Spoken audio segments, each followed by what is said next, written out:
sosial dan hormat kawan-kawan media Kabupaten Kota Baru. Terima kasih datangannya hari ini di Kejaksaan Negeri Kota Baru. Yang terhormat Kasih Diksus, Kasih Datun, teman-teman penyidik Kejaksaan Negeri Kota Baru.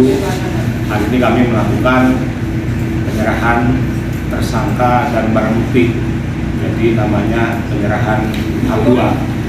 Jadi yang pertama adalah perkara atas nama inisial D dan WI. Ini adalah perkara yang berasal dari penyidik Kejaksaan Negeri Kota Baru. Jadi kita sendiri juga yang menangani ini. Nah, hari ini kita lakukan tahap 2 setelah diperiksa oleh tim P16 bahwa perkara ini sudah memenuhi syarat untuk dilakukan penuntutan. Jadi sudah P21. Kemudian perkara yang ketiga adalah atas nama A. Itu perkara berasal dari penyidik Polri. Jadi hari ini juga kita barengkan untuk dilakukan tahap 2 penyerahan tersangka dan barang bukti.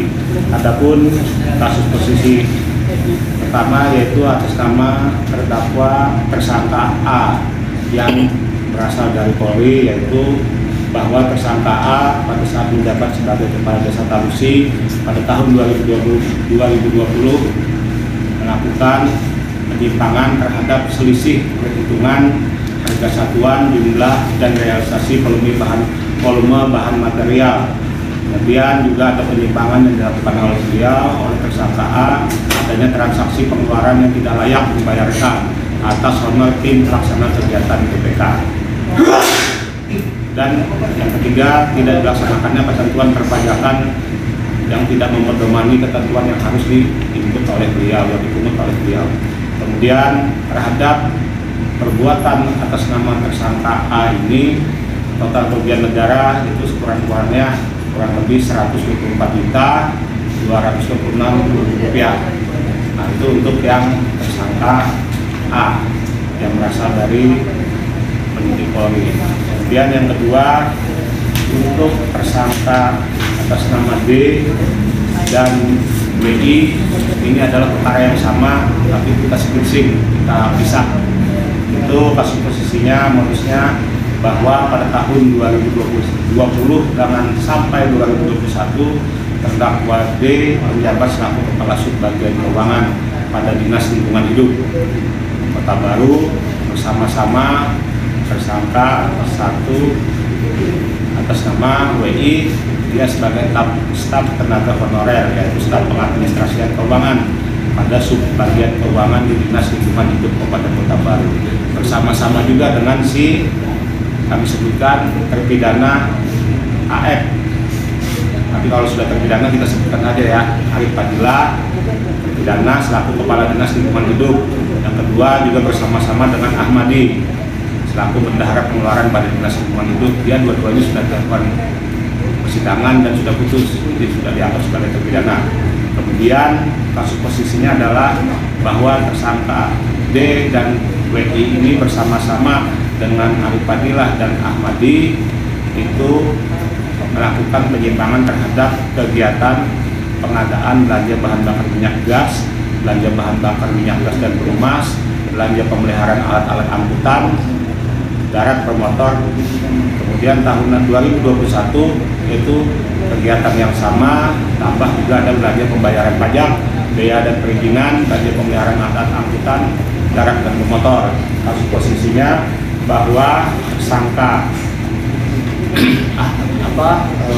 Arif Fadilah dan Ahmadi bersama-sama dengan W dan D, itu terutama si WI ini adalah staf pengadministrasian yang disuruh oleh saudara D untuk melakukan manipulasi, jadi markup juga, salah satunya markup, kemudian juga doubling terhadap pengadaan proses pencairan anggaran pada jasa pemeliharaan, biaya pemeliharaan pajak, perizinan yang saya sebutkan tadi sejak tahun 2020 sampai 2021. Jadi kalau gampangnya begini, artinya singkatnya bahwa beliau ini, mereka ini, baik itu yang dua terpidana maupun dua tersangka ini W sama D ini mendapat keuntungan dari markup dan doubling itu per bulan contohnya misalnya kayak Arif itu dapat 1 bulannya sekitar 20-30 juta. Kemudian saudara Ahmadi dapat 2.500.000 per bulan. Kemudian si Darmansa yang sekarang ini yang B ini itu 5 juta per bulan. Kalau untuk BWI itu sekitar per bulannya 2 juta per bulan. Nah, terhadap 2 tersangka ini D dan W, setelah kita combine dengan hasil putusan pidana yang sudah diputus inkrah, itu sisa kerugian kurang lebih 1,1 miliar. Nah, sedangkan untuk si atas nama si A itu sudah kita sampaikan ya bahwa kerugiannya kurang lebih 124 juta. Kedua-duanya melanggar pasal yang disangkakan oleh tim penyidik, kemudian oleh penuntut umum pada saat membuat surat dakwaan disangkakan terhadap pasal 2 dan pasal 3, yaitu pasal 2 primernya, pasal 3-nya subsidiar, kemudian sama juga terhadap tersangka dan D dan W, kemudian ada lebih subsidiar pasal 9. Ini mungkin yang agak kekhususannya untuk yang kita tangani, yaitu ada pemalsuan pembuatan surat pertanggungjawaban. Kemudian untuk tersangka A itu standar pasalnya, perimernya pasal 2, subsidiarnya adalah pasal 3. Mungkin itu yang dapat kami sampaikan hari ini. Silahkan ada yang mau ditanyakan untuk